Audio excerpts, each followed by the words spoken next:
So we've been working on Octant, and we're still not to where I would like to be as far as an application to help users of Kubernetes. But I do want to share something pretty neat that Octant can do and something we'll be building on in the future.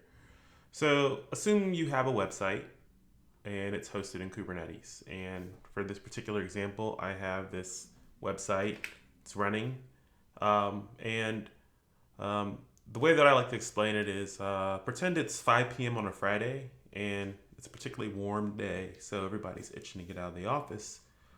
So, what does a developer on your team do? Well, I'll tell you what they do. They deploy a new release of the site. What's the worst that could happen? And this is all real time.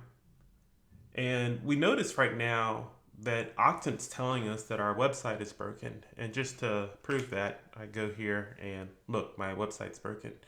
But now, instead of having to do a cube control, cube cuddle, cube whatever dance to figure out what's wrong, we can quickly show for an application what's going on. And in this case, there's two errors. There's a bad ingress. What's wrong with the ingress? You don't have to look through the configuration anymore. It'll tell you, hey, this ingress has a bad service. So no editor in Octant right now. I'm gonna do that pretty soon, probably before the next release. So I changed it. I fixed my ingress, but still, look, if I go to the website, it's gonna be broken. And this is the part that trips people up. I fixed this. Why is it still broken? Octant can show you that. Hey, there's no way that traffic can get to your pods because guess what? Your service and your pod aren't connected. So if we go and we edit our service, just to figure out what's going on here, before we do that, we'll click on it. Hey, it says the service has no endpoint addresses. Now this is another issue. How are you supposed to know what can actually work? Well, what Octant can actually do for you here is this: is we can look at your service and we can tell you what selectors are going to be there.